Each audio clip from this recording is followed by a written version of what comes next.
In the shadowed halls of Thornfield Manor, where duty weighs heavier than desire, a duke's carefully orchestrated life is about to collide with an innocent soul who will challenge everything he believes about love, honor, and the price of nobility.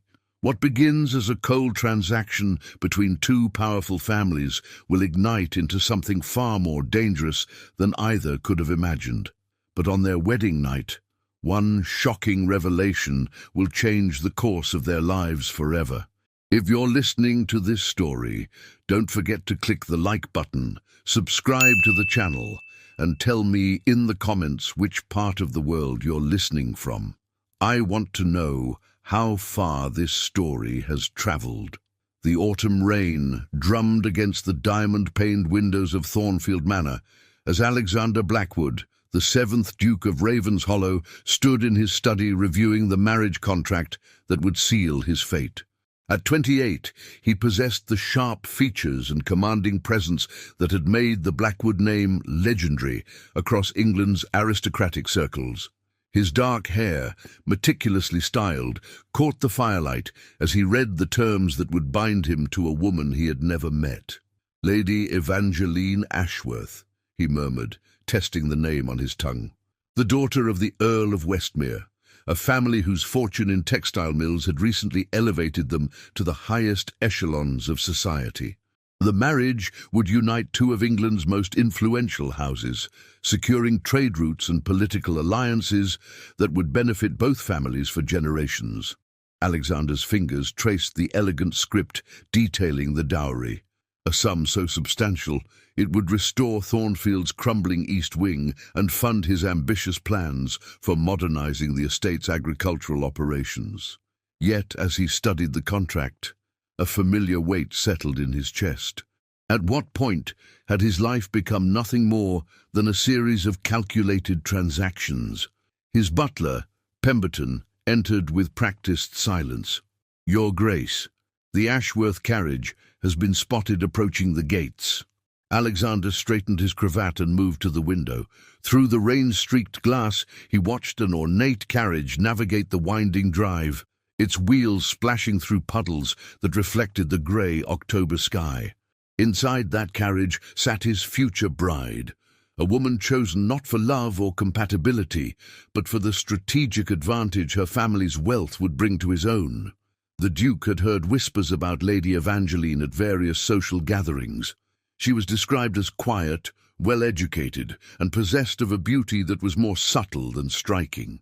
Unlike the bold debutantes who typically vied for his attention at London balls, she seemed to prefer the shadows, speaking only when addressed and maintaining the demure composure expected of a proper lady. As the carriage drew closer, Alexander found himself wondering what thoughts occupied her mind during this journey to meet her intended husband. Did she harbor romantic dreams about their union, or had she, like him, resigned herself to the practical realities of aristocratic marriage? The very fact that he knew so little about her personality, her hopes or her fears, struck him as both typical and tragic. The marriage had been arranged by their fathers during a particularly profitable business dinner 6 months prior. Alexander remembered the evening clearly. Brandy, cigars, and the casual discussion of their children's futures as if they were discussing the purchase of prize horses. The Earl of Westmere had been eager to secure a ducal title for his daughter, while Alexander's father, before his death the previous spring, had been equally motivated by the Ashworth fortune. Now, as Alexander prepared to meet his bride-to-be for only the second time, their first encounter had been a brief, formal introduction at a London soirée, he couldn't shake the feeling that he was about to cage a bird that had never truly learned to fly. The irony wasn't lost on him that in securing his family's financial future, he might be sacrificing any chance of finding genuine happiness. The sound of carriage wheels on gravel grew louder, and Alexander moved away from the window. In less than a fortnight, he would stand before God and society, pledging his life to a woman who remained in every meaningful sense a beautiful stranger. What secrets lay hidden behind Lady Evangeline's carefully composed exterior, and would their wedding night reveal truths that neither of them was prepared to face? The grand ballroom of Thornfield Manor had been transformed into a glittering spectacle befitting the wedding celebration of a duke. Crystal chandeliers cast dancing shadows across walls adorned with centuries-old tapestries, while hundreds of England's most distinguished guests mingled beneath soaring ceilings painted with scenes of classical mythology. The October evening had brought with it a crisp clarity that seemed to sharpen every detail of the momentous occasion. Lady Evangeline Ashworth, now the Duchess of Ravenshollow, stood beside her new husband in the receiving line, her ivory silk gown catching the candlelight like captured moonbeams. The ceremony earlier that afternoon had proceeded with flawless precision, each ritual performed according to centuries of tradition. Yet, as she smiled graciously at the endless parade of well-wishers, Evangeline couldn't shake the sensation that she was watching her own life unfold from a great distance. Alexander, resplendent in his formal evening wear, played his part with the practiced ease of a man born to command attention. His responses to congratulations were perfectly measured, his posture impeccable, his smile never wavering. To the assembled guests, they appeared to be the very picture of aristocratic perfection, a union that would be whispered about in drawing rooms across England for years to come. "Your Grace," Lady Pemberton gushed as she approached, her ostrich feathers trembling with excitement. "What a magnificent celebration! The Duke appears absolutely devoted to his new bride." Evangeline inclined her head gracefully, though she noticed how Alexander's jaw tightened almost imperceptibly at the word devoted. They had exchanged perhaps a dozen meaningful conversations since their engagement, most of them focused on practical matters, household management, social obligations, the expectations that would govern their public appearances as husband and wife. As the evening progressed, Evangeline found herself studying her husband's interactions with their guests. She observed how his demeanor shifted subtly depending on his audience. Warmer with old family friends, more formal with political allies, almost cold when greeting certain members of London's newer aristocracy.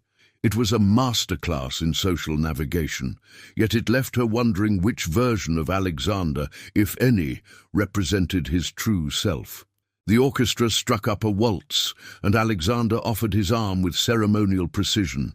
"Shall we, Your Grace?" The title still felt foreign on her lips as she accepted his escort to the dance floor. As they moved together in perfect synchronization, the result of countless dancing lessons rather than natural harmony, Evangeline became acutely aware of the hundreds of eyes watching their every movement. This was their first dance as husband and wife, a moment that would be dissected and discussed in tomorrow's society papers. "You're performing admirably," Alexander murmured as they turned, his voice pitched low enough that only she could hear. "Mother would be pleased with how seamlessly you've adapted to your new role." The comment, clearly intended as a compliment, struck Evangeline with unexpected force. Was that all she was to him, a performer playing a role? She had harbored quiet hopes that their marriage might evolve into something resembling affection, perhaps even love. Her romantic heart, carefully hidden beneath layers of proper breeding, had dared to imagine that proximity might kindle genuine feeling between them. As the waltz concluded, they were approached by Lord Reginald Ashford, a man whose reputation for gossip was matched only by his talent for social manipulation. His pale eyes glittered with barely concealed malice as he bowed elaborately.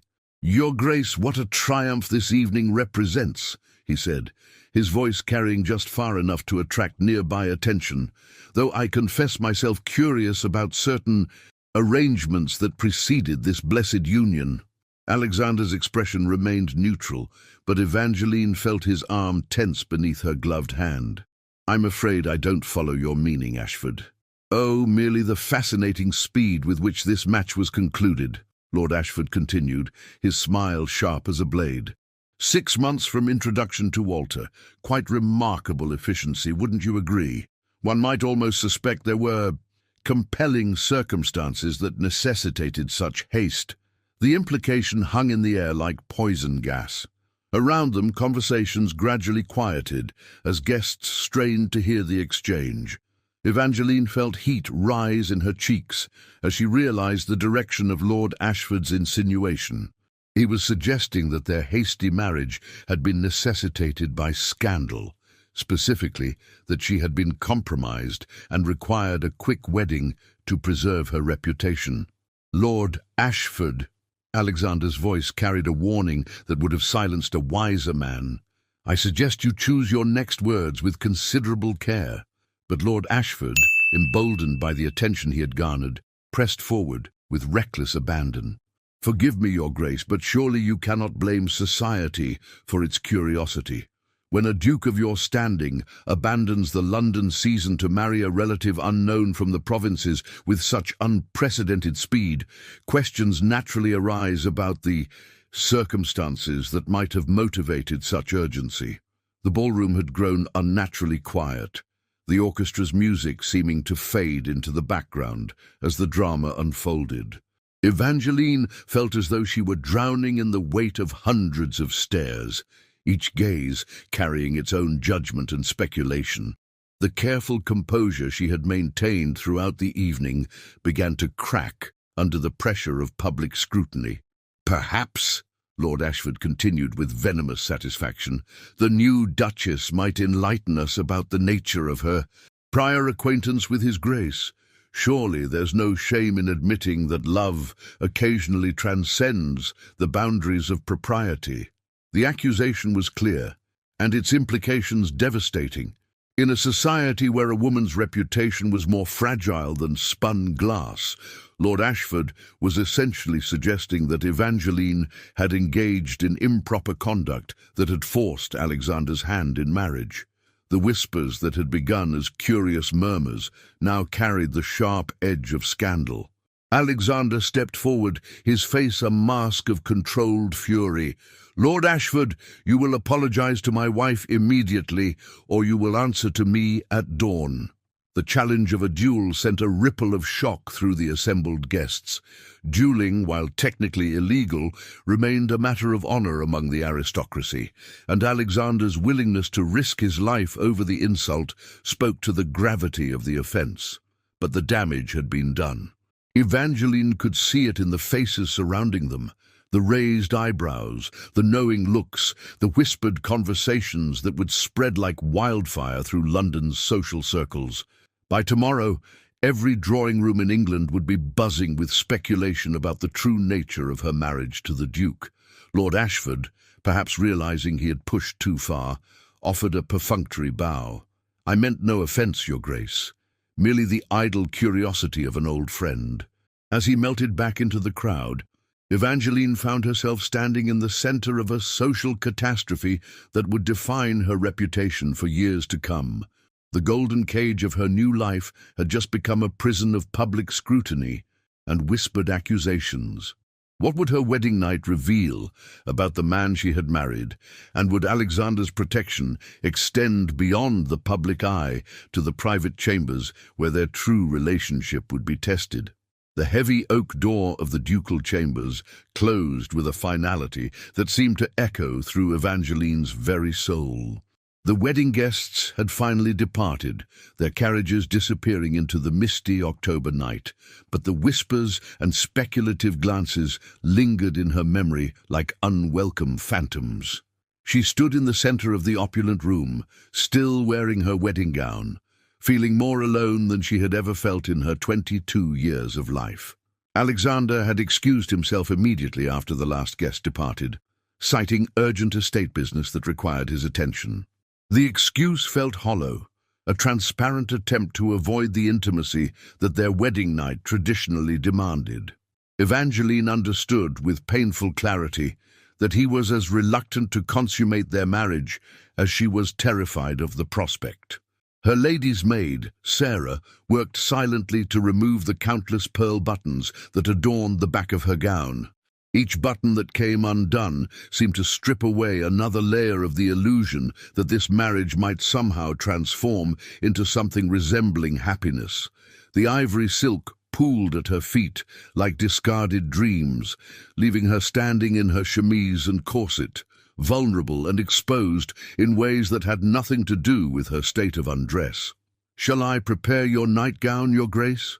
Sarah asked softly, her voice carefully neutral. The young woman had served the Ashworth family for years and understood the delicate nature of aristocratic marriages, particularly those arranged for political and financial advantage rather than affection. Evangeline nodded, moving to the window that overlooked Thornfield's extensive gardens. The moon cast silver shadows across the manicured lawns, creating a landscape that appeared both beautiful and eerily desolate. Somewhere in this vast manor, her husband was avoiding her, perhaps already regretting the union that had bound them together in the eyes of God and society. The nightgown Sarah selected was a masterpiece of French craftsmanship, silk so fine it seemed to float rather than fall, adorned with delicate lace that had been handmade by nuns in a Parisian convent. It was a garment designed to please a husband, to transform a bride into an object of desire and devotion. Yet as Evangeline allowed herself to be dressed in this symbol of marital intimacy, she felt more like a sacrifice being prepared for an unwilling altar. Hours passed, with agonizing slowness. Evangeline sat in the window seat, watching the shadows shift across the gardens as clouds drifted past the moon. She had dismissed Sarah, preferring solitude to the awkward presence of a servant who undoubtedly understood the situation better than she cared to acknowledge. The fire in the hearth had burned low, casting dancing shadows that seemed to mock her romantic expectations. It was nearly midnight when she heard Alexander's footsteps in the corridor outside. They paused at the door, and she could almost feel his internal struggle through the heavy wood that separated them. When he finally entered, his movements were careful and deliberate, like a man approaching a dangerous animal that might bolt at any sudden motion. He had changed from his formal evening wear into a burgundy dressing gown that emphasized the breadth of his shoulders and the aristocratic bearing that had been bred into him across generations. His dark hair was slightly disheveled, suggesting that he had been running his hands through it, a gesture she had observed during their brief courtship whenever he was particularly troubled. "Evangeline," he said quietly, her name sounding strange and formal on his lips. "I trust you found the evening manageable, despite Lord Ashford's unfortunate commentary." She turned from the window, studying his face in the firelight. There was something in his expression that she couldn't quite decipher. Regret, perhaps, or resignation. "It was educational," she replied carefully. "I learned a great deal about the nature of society's expectations and the price of failing to meet them." Alexander moved closer, but maintained a respectful distance that spoke volumes about his intentions. "I want you to understand that Lord Ashford's insinuations were entirely without foundation. Your reputation remains intact, regardless of his poisonous speculation." "Does it?" Evangeline asked, rising from the window seat. "Or have I simply traded one form of scrutiny for another?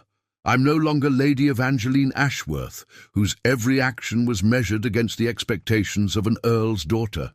Now, I am the Duchess of Ravenshollow, whose every breath will be analyzed for signs of unworthiness or scandal." The honesty in her voice seemed to surprise him. Throughout their courtship, she had been the picture of demure compliance, agreeing to every arrangement with gracious acceptance. This glimpse of her true thoughts, her intelligence, and her capacity for independent analysis revealed depths he had not suspected. "You speak as though you've given the matter considerable thought," he observed, settling into the chair opposite her window seat. The distance between them felt both necessary and tragic, a physical manifestation of the emotional chasm that separated them. "I have had little else to occupy my mind," Evangeline admitted. "From the moment our engagement was announced, I have been studying the role I am expected to play. The perfect duchess, the ornamental wife, the silent partner in a union designed to benefit everyone except the two people actually living it." Alexander was quiet for a long moment, his grey eyes reflecting the dying firelight.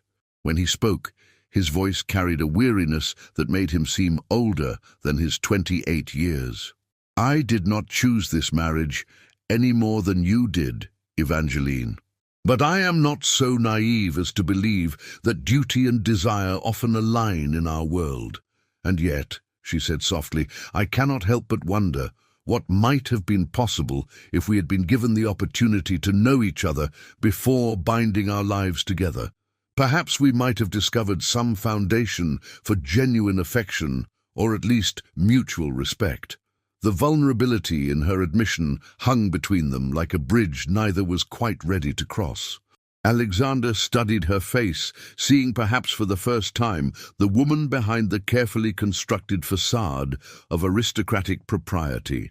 Her beauty was indeed more subtle than striking, but there was an intelligence in her eyes and a strength in her bearing that suggested depths he had never bothered to explore. "It is not too late for mutual respect," he said finally, "though I confess I am uncertain how to proceed. The expectations surrounding our marital duties seem to complicate any attempt at genuine acquaintance." Evangeline felt heat rise in her cheeks at his oblique reference to the physical intimacy that society expected them to consummate. She had been educated about such matters in the vaguest possible terms, leaving her with more questions than answers about what their wedding night should entail. "Perhaps," she suggested with careful deliberation, "we might consider an unconventional approach to our conventional marriage.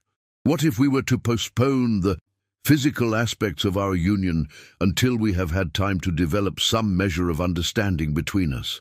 The proposal was radical by the standards of their society, where consummation was expected to occur immediately following the wedding ceremony. Yet Alexander found himself intrigued by her suggestion, recognizing in it a wisdom that their parents' generation had never possessed. "You would be willing to risk the gossip that such a delay might generate?" he asked. "Society expects evidence of our compatibility to manifest itself in due course." "Society has already begun to gossip," Evangeline replied with a bitter smile. "Lord Ashford has ensured that our marriage will be scrutinized, regardless of our actions. Perhaps it is time we stopped living our lives according to the expectations of people who care nothing for our happiness." As the fire crackled in the hearth and the clock chimed midnight, Alexander found himself seeing his new wife with fresh eyes. Her proposal suggested a courage and independence of thought that challenged everything he had assumed about her character. But could two strangers, bound by duty and circumstance, truly learn to care for each other when the entire weight of aristocratic society pressed down upon their shoulders? And what would happen when the time came to transform their tentative understanding into the intimate partnership that their marriage ultimately required? 3 months had passed since that pivotal wedding night conversation, and the unconventional arrangement between Alexander and Evangeline had begun to bear unexpected fruit. The winter months at Thornfield Manor had provided them with a sanctuary away from London's prying eyes, allowing their relationship to develop along lines neither had anticipated when they first spoke their vows. Their days had fallen into a rhythm that defied the typical patterns of aristocratic marriage. They breakfasted together each morning, discussing estate matters with a frankness that would have shocked their peers.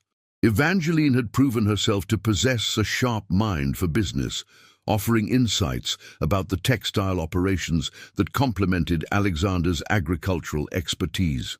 Their conversations, initially stilted and formal, had gradually evolved into genuine exchanges of ideas and opinions. In the evenings, they often retreated to the library, where Alexander would read aloud from works of literature, while Evangeline worked on her correspondence or embroidery. These quiet hours had become precious to both of them, offering glimpses of the companionship that might have developed naturally had they been given the luxury of courtship rather than arrangement. Yet beneath this growing friendship lay an undercurrent of tension that neither could entirely ignore. They were, after all, husband and wife in the eyes of the law and society, and the physical distance they maintained grew more difficult to sustain with each passing day. Alexander found himself increasingly aware of Evangeline's grace as she moved through their shared spaces, while she caught herself studying the strong lines of his profile when she thought he wasn't looking.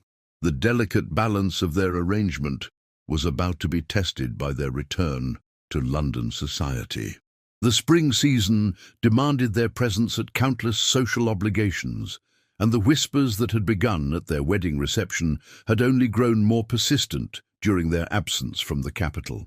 Lady Catherine Pemberton, one of London's most influential hostesses, had extended an invitation to her annual spring ball, an event that would mark Alexander and Evangeline's first major social appearance since their wedding. The invitation arrived with a note that barely concealed its underlying challenge. Society is most eager to observe how the Duke and Duchess of Ravenshollow have settled into married life. As their carriage approached the Pemberton mansion on the appointed evening, Evangeline felt her stomach tighten with familiar anxiety. She wore a gown of deep emerald silk that complemented her auburn hair and brought out the green flecks in her hazel eyes.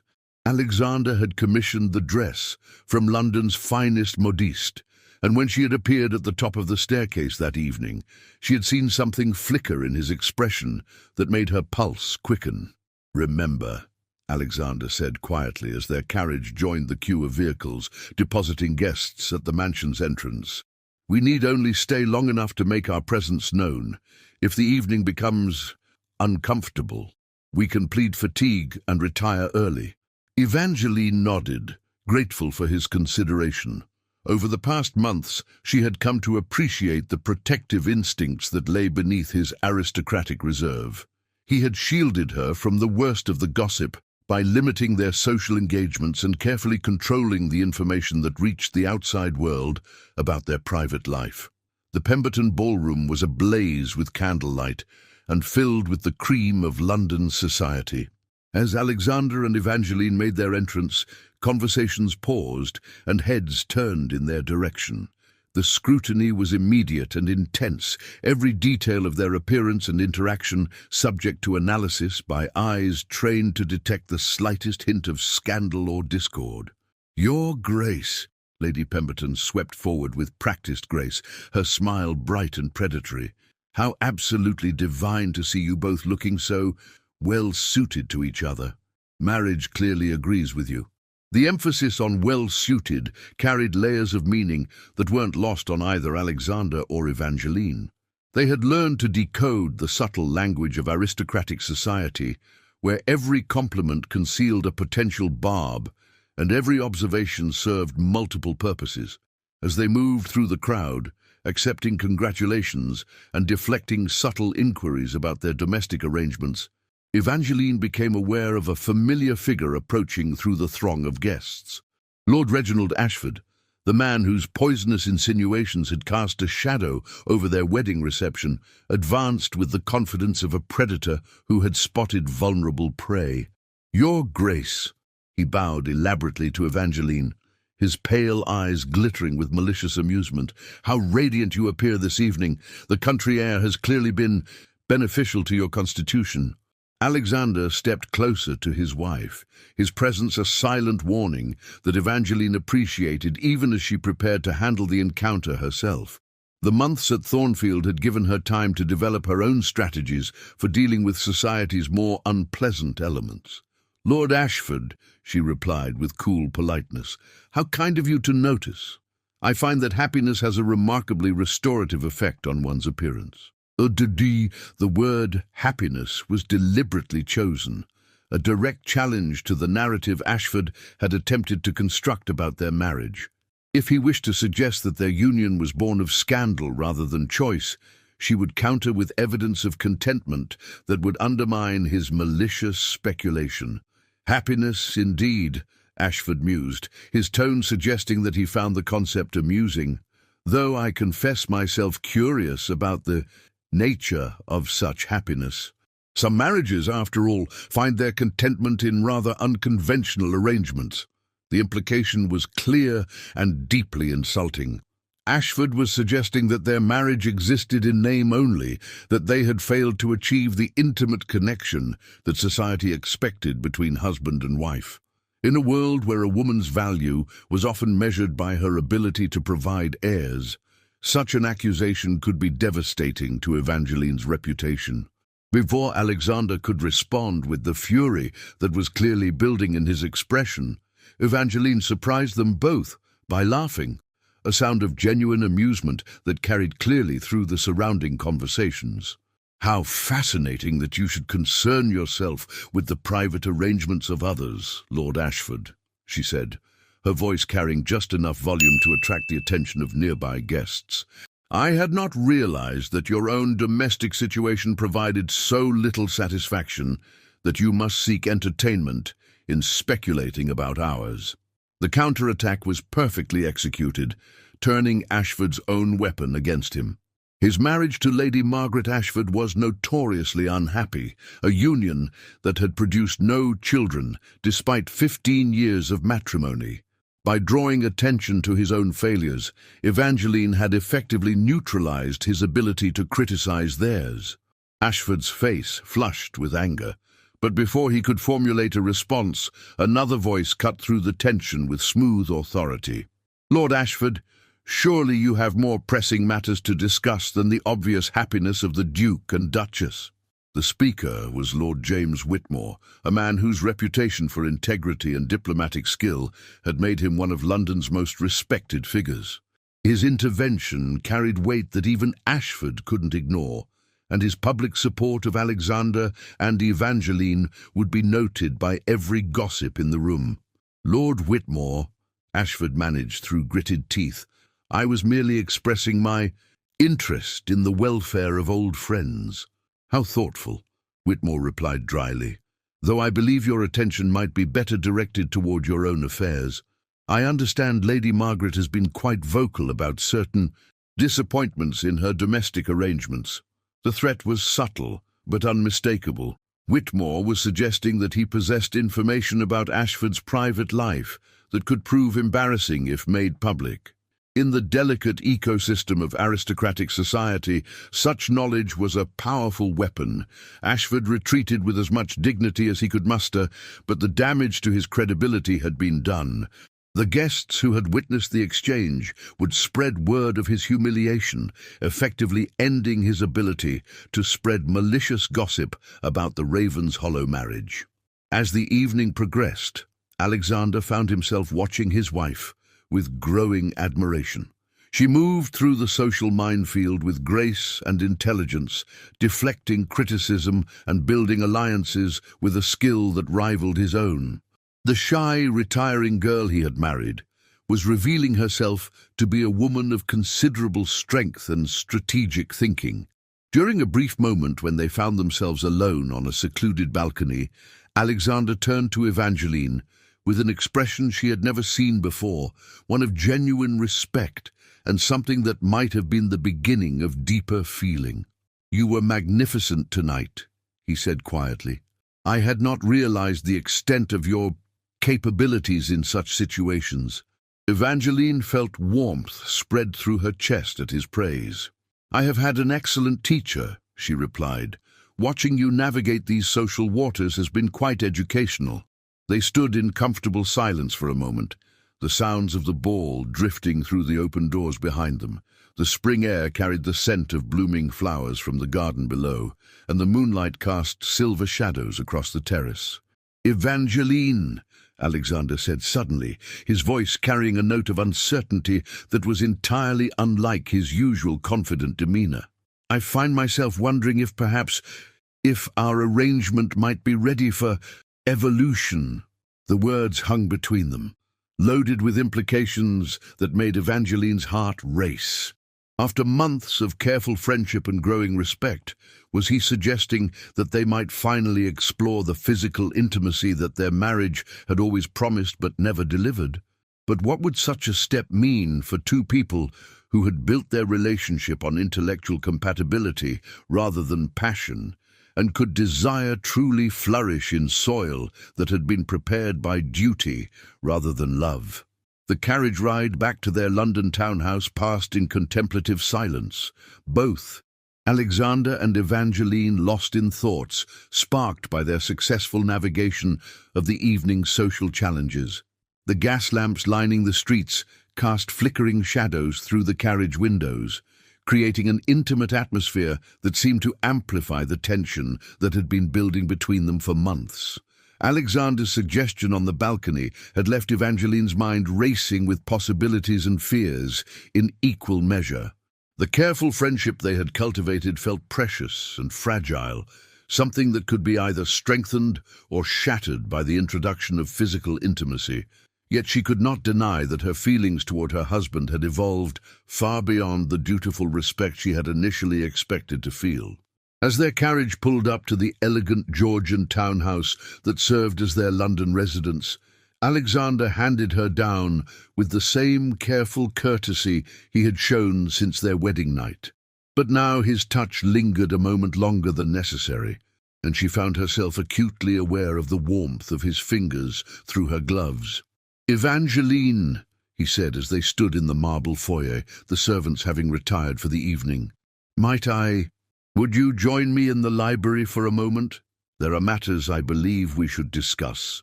She nodded, her heart beating faster as she followed him into the book-lined sanctuary that had become their favorite retreat. Alexander moved to the sideboard and poured 2 glasses of sherry, his movements betraying a nervousness that was entirely unlike his usual composed demeanor. "Tonight," he began, handing her a glass, "I watched you handle Lord Ashford's provocations with a skill that would have impressed the most seasoned diplomat. You have grown into your role as Duchess with a grace that has exceeded every expectation I might have held." Evangeline accepted the compliment with a slight inclination of her head, but she sensed that his words were leading toward something more significant. "You speak as though you are surprised by my capabilities." "I am," he admitted with startling honesty. "When we married, I saw you forgive me, as a necessary acquisition, a well-bred young woman who would fulfill the social requirements of my position while bringing financial advantages to my estate. I did not expect to discover a partner whose intelligence and strength would challenge and inspire me." The admission hung between them like a bridge neither was certain they were ready to cross. Evangeline set down her sherry glass and moved to the window that overlooked their private garden, needing the distance to process the implications of his words. "And now?" she asked quietly. "What do you see when you look at me now?" Alexander joined her at the window, standing close enough that she could feel the warmth radiating from his body. "Now I see a woman I have come to care for deeply, a woman whose happiness has become important to me in ways I never anticipated." The word care carried weight in the careful language of their class, suggesting feelings that went beyond mere respect or affection. Evangeline turned to face him, studying his expression in the moonlight that streamed through the tall windows. "Alexander," she said, using his given name with an intimacy that had developed gradually over their months together. "What are you asking of me?" He reached out slowly, giving her time to withdraw if she chose, and gently cupped her face in his hands. "I am asking if you might be willing to allow our marriage to become what it was always meant to be. Not merely a union of convenience, but a true partnership in every sense." The question was delicately phrased, but its meaning was unmistakable. After months of careful restraint, he was asking if she was ready to consummate their marriage, not out of duty or social expectation, but from genuine desire and growing affection. Evangeline felt her breath catch as she looked into his grey eyes, seeing there a vulnerability that he rarely allowed anyone to witness. The man who commanded respect in Parliament and managed vast estates with unwavering confidence was asking for her permission to become her husband in the most intimate sense. She began, then paused, gathering her courage. "I find myself caring for you as well, Alexander, more than I ever expected to care for anyone, but I must confess that I am inexperienced in such matters. I fear disappointing you." The admission of her innocence, though hardly surprising given her sheltered upbringing, seemed to affect him profoundly. His thumbs traced gentle circles on her cheekbones as he considered his response. "Evangeline," he said softly, "you could never disappoint me. If you are willing to trust me, I promise to be patient, to be gentle. We need not rush toward anything that makes you uncomfortable." The tenderness in his voice, combined with the careful way he held her face, dissolved the last of her reservations. She had spent months learning to trust this man with her thoughts, her fears, her dreams for their future. Now she found herself ready to trust him with her body as well. "Yes," she whispered, the single word carrying the weight of decision that would transform their relationship forever. "Yes, I am willing." Alexander's response was immediate and reverent. He leaned down slowly, giving her time to change her mind, before pressing his lips to hers in a kiss that was both gentle and filled with months of suppressed longing. Evangeline had been kissed before, brief, stolen moments during her debut season, but nothing had prepared her for the warmth and tenderness of her husband's embrace. When they finally broke apart, both were breathing unsteadily. Alexander rested his forehead against hers, his hands still framing her face with careful reverence. "Are you certain?" he asked, his voice rough with emotion. "We can wait longer if you need more time." "I am certain," she replied, surprised by the steadiness of her own voice. "I want to be your wife in every way, Alexander. I want to discover what we might become together." He took her hand and led her from the library, up the grand staircase to the ducal chambers they had shared in name only for the past months. The room had been prepared for the evening, with candles casting warm light across the elegant furnishings and a fire crackling in the hearth. Alexander paused at the threshold, suddenly uncertain despite his years of experience. This was different from any encounter he had known before. This was his wife, a woman he had come to respect and care for, a woman whose trust he was determined to honor. "Evangeline," he said, turning to face her in the candlelight, "I want you to know that whatever happens between us tonight, it changes nothing of the respect and affection I have developed for you. You are not merely fulfilling a duty, you are choosing to share yourself with me, and I am honored by that choice." The formal words carried deep emotion, and Evangeline felt tears prick her eyes at the sincerity in his voice. This was not the cold transaction she had feared on their wedding night, but something approaching the romantic dreams she had harbored as a young girl. As Alexander began to help her with the fastenings of her gown, his movements were slow and careful, giving her time to adjust to each new intimacy.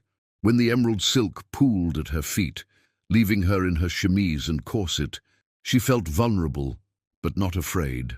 The months of growing trust between them had created a foundation that made this moment feel natural rather than forced. "You are beautiful," Alexander murmured, his voice filled with wonder as though he were seeing her for the first time. "So very beautiful." The reverence in his tone made Evangeline feel cherished rather than merely desired. As he continued to undress her with patient gentleness, she found herself relaxing into his touch, trusting him to guide her through this new territory. When she stood before him in only her chemise, Alexander paused, his eyes meeting hers in the candlelight. "Are you still certain?" he asked one final time. "Yes," she breathed, reaching up to begin unfastening his shirt. "I am certain." What followed was a revelation for both of them. Alexander's experience, combined with his genuine care for Evangeline's comfort and pleasure, transformed what could have been a painful duty into something approaching transcendence. He was patient beyond measure, taking time to ensure her readiness, whispering words of encouragement and affection as he guided her through each new sensation. For Evangeline, the experience was both overwhelming and wonderful. The physical intimacy was unlike anything she had imagined, but it was the emotional connection, the sense of complete trust and growing love, that truly took her breath away. In Alexander's arms, she felt not like a possession or a duty, but like a cherished partner in something sacred and profound. Afterward, as they lay entwined in the candlelight, Both were quiet with the magnitude of what had passed between them. The careful friendship they had built had been transformed into something deeper and more complex, a true marriage in every sense of the word. "Evangeline," Alexander said softly, his fingers tracing patterns on her bare shoulder, "I need you to know that what we have shared tonight, it was not merely physical for me. I believe I am falling in love with you." The confession, spoken into the intimate darkness, made Evangeline's heart soar with joy she had never dared to hope for. "And I with you," she whispered back, turning in his arms to face him. "I love you, Alexander, truly and completely." As they held each other in the aftermath of their newfound intimacy, both understood that their marriage had been transformed from a union of convenience into something far more precious and rare. But would their love be strong enough to withstand the challenges that lay ahead, and what new trials would test the bond they had forged in the sanctuary of their private chambers? 6 months had passed since that transformative night in their London townhouse, and the change in Alexander and Evangeline's relationship had been nothing short of miraculous. What had begun as a marriage of convenience had blossomed into a love story that defied every cynical expectation of their aristocratic world. The whispers that had once threatened to destroy Evangeline's reputation had been replaced by admiring observations about the obvious devotion between the Duke and Duchess of Ravenshollow. The summer sun streamed through the tall windows of Thornfield Manor's morning room as Evangeline sat at her writing desk, responding to the mountain of correspondence that had accumulated since their return from London. Her hand moved gracefully across the cream-colored stationery, accepting invitations, declining others, and managing the complex social obligations that came with her elevated position. But there was a lightness to her movements now, a confidence that had been absent during those first uncertain months of marriage. Alexander entered the room carrying a leather portfolio filled with estate documents, but his attention was immediately drawn to his wife's radiant appearance. The morning light caught the auburn highlights in her hair, which she wore in a softer style than the rigid fashions demanded by London society. Her dress of pale yellow muslin complemented her complexion and emphasized the gentle curves that had become so familiar and beloved to him. "Good morning, my dear," he said, crossing to place a gentle kiss on the top of her head, a gesture of casual intimacy that would have been unthinkable during their early days together. "I trust you slept well?" Evangeline looked up from her correspondence with a smile that transformed her entire face. "Very well, thank you. Though I confess I missed your presence when I woke. Estate business called you away early this morning?" "The new irrigation system for the eastern fields required my attention," Alexander explained, settling into the chair beside her desk rather than retreating to his own study, as he might have done in the past. "But I find myself increasingly reluctant to spend time away from your company, even for such practical matters." And the easy affection between them was evident in every glance and gesture. What had once been careful politeness had evolved into genuine partnership, with each supporting and complementing the other in ways that strengthened both their public roles and their private happiness. "Speaking of company," Evangeline said, setting down her pen, "I've received a most interesting letter from Lady Whitmore. She's organizing a charitable committee to establish schools for the children of factory workers, and she's requested my participation as patroness." Alexander raised an eyebrow, intrigued by the proposition. "That's quite progressive of Lady Whitmore. Such an endeavor would certainly attract attention, both positive and negative. Are you interested in accepting?" "Very much so," Evangeline replied with enthusiasm that surprised him. "I've been thinking a great deal about the responsibilities that come with our position. We have been blessed with wealth and influence. Surely we have an obligation to use those advantages for the betterment of others." The passion in her voice revealed depths of social consciousness that Alexander was still discovering. His wife was not content to simply play the ornamental role that many duchesses embraced. She wanted to make a meaningful difference in the world around them. The work would be demanding, he cautioned, though his tone suggested support rather than discouragement. You would be dealing with government officials, factory owners, and social reformers, not all of whom would welcome a duchess's involvement in such matters. Then perhaps it's time they learned to welcome it, Evangeline replied, with a spark of determination that made Alexander's heart swell with pride. I may have been born to privilege, but that doesn't mean I'm blind to the suffering of those less fortunate. If our position gives me the power to help, then I intend to use it.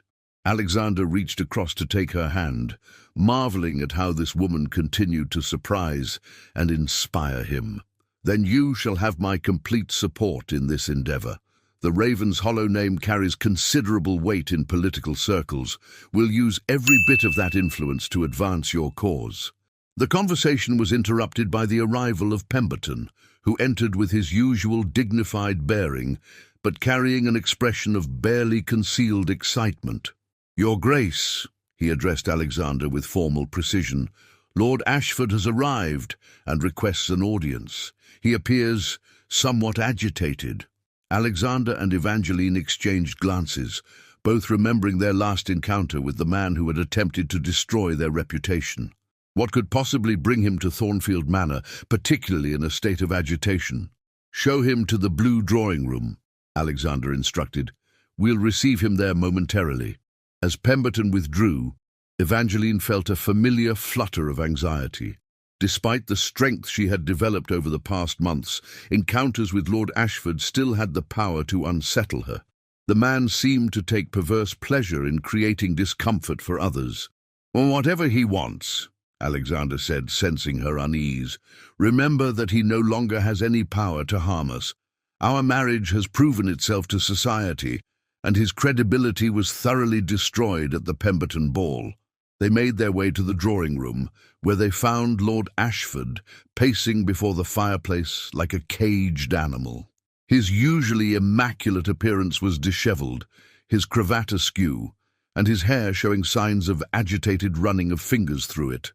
When he turned to face them, his pale eyes held a desperation that was almost pitiful. Your Grace, he said, bowing with less than his usual elaborate ceremony. Thank you for receiving me. I find myself in need of assistance, and you are perhaps the only person in England with both the power and the magnanimity to help me. The admission clearly cost him dearly. This was a man who had built his reputation on superiority and condescension, now reduced to begging for help from the very people he had attempted to humiliate. Please sit, Evangeline said graciously, her natural compassion overriding her personal dislike for the man. Tell us what troubles you. Ashford perched on the edge of a chair, his hands trembling slightly as he struggled to compose himself. It's my son, he said finally. My eldest boy, Charles. He's been accused of embezzling funds from his regiment. The scandal will destroy not only his career, but our entire family's reputation. Alexander leaned back in his chair, studying Ashford with calculating eyes. And you believe we can help you how exactly? Your influence with the War Office, Ashford said desperately. A word from the Duke of Ravenshollow could ensure that the matter is handled quietly, without the public disgrace that would otherwise follow. I'm prepared to offer substantial compensation for such intervention. The irony of the situation was not lost on any of them. The man who had attempted to destroy their marriage through public humiliation was now begging them to save his family from the same fate. Evangeline looked at her husband, seeing the internal struggle playing out across his features. Alexander had every right to refuse Ashford's request, to allow the man's family to suffer the consequences of their actions just as he had tried to make them suffer. But she also knew the man she had married, beneath his aristocratic reserve, lay a fundamental sense of justice and compassion. Lord Ashford, Alexander said finally, his voice carefully neutral, your request puts me in a difficult position. You have shown little regard for the reputation and happiness of others in the past. Why should I extend to you the courtesy you denied to us? Ashford's face crumpled with shame and desperation. Because you are a better man than I am, Your Grace. Because you have the strength of character that I have always lacked. I know I don't deserve your help, but my son, he's young. He made a mistake. Please don't let my failures destroy his future. The plea was genuine, stripped of the arrogance and malice that had characterized all their previous interactions. For the first time, Evangeline saw Lord Ashford not as a villain, but as a flawed, frightened father trying to protect his child. "Alexander," she said quietly, her voice carrying the weight of gentle suggestion rather than demand, "perhaps this is an opportunity to demonstrate the kind of leadership our position should represent. Not revenge, but justice, tempered with mercy." Alexander studied his wife's face, seeing there the compassion and wisdom that had made him fall in love with her. She was right, of course. True nobility lay not in the ability to destroy one's enemies, but in the strength to show mercy when it was least expected. "Very well," he said, turning back to Ashford. "I will make inquiries about your son's situation. If the charges are, as you describe, a young man's error rather than deliberate criminality, I will use my influence to ensure he receives fair treatment. But I want your word that this marks the end of your interference in the lives of others. No more gossip, no more malicious speculation, no more attempts to destroy reputations for your own entertainment." Ashford nodded eagerly, tears of relief streaming down his face. "You have my word, Your Grace, my solemn oath. I will never again. I am deeply ashamed of my past behavior, and I swear to you that it will not be repeated." Irene, as they concluded the interview, and Ashford departed with profuse expressions of gratitude, Alexander and Evangeline found themselves alone in the drawing room, processing what had just occurred. "You were right to encourage mercy," Alexander said, taking his wife's hand. "I confess my first instinct was to refuse him entirely, but your compassion reminded me of who I want to be, who we want to be together." Evangeline squeezed his hand, her heart full of love for this man who continued to grow and evolve before her eyes. "We have been given so much, Alexander. Love, position, influence, happiness beyond what either of us dared to hope for. How can we not share those blessings with others, even those who have wronged us?" As the afternoon sun slanted through the windows of Thornfield Manor, Alexander and Evangeline sat together in comfortable silence, contemplating the strange turns their life had taken. What had begun as a marriage of convenience had become a love story that would be whispered about in drawing rooms for generations, not as scandal, but as proof that even the most unlikely unions could bloom into something beautiful when tended with patience, respect, and genuine affection. Their future stretched before them, bright with possibility and purpose. Together, they would use their position to make a difference in the world, supporting causes that mattered and showing mercy to those who needed it most. They had learned that true nobility lay not in the accident of birth, but in the choices one made when faced with the opportunity to lift others up or tear them down. In choosing love over duty, compassion over revenge, and partnership over dominance, Alexander and Evangeline had discovered that the greatest treasures in life were not inherited, but earned through the courage to be vulnerable, the wisdom to forgive, and the strength to build something beautiful from the most unpromising beginnings. Their love story would endure not because it was perfect, but because it was real, a testament to the transformative power of two hearts willing to take the risk of truly knowing and cherishing each other. If you've been captivated by Alexander and Evangeline's journey from strangers to soulmates, don't forget to subscribe to our channel for more stories of love, redemption, and the triumph of the human heart. Share this tale with someone who believes in the power of second chances and true love, and let us know in the comments which moment in their story touched you most deeply. Until next time, remember that the greatest love stories are often found in the most unexpected places.